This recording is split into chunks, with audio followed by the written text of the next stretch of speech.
सपनवा में हर कौन गोरिया ले गईल जियवा हमार। क्षण भर मन से भुला लेना उघड़िया अखियां भइल जब चार। लगल करेजवा में तिरछी रे नजरिया, अरे तिरछी रे नजरिया, नजरिया हो हमरा के बड़ा दुख दे है, नजरिया हो हमरा के बड़ा दुख दे है।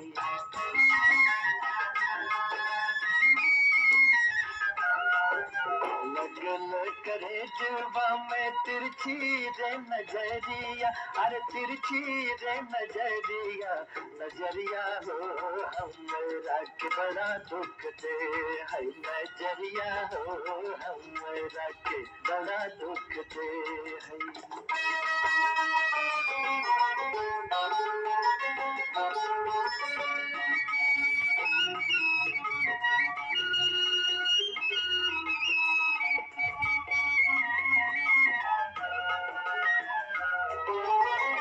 गोरिया के रंगवा जैसे चमके चंदनिया, गोरिया के रंगवा जैसे चमके चंदनिया, लचके बदनवा जैसे लचके नगनिया, लचके बदनवा जैसे लचके नगनिया।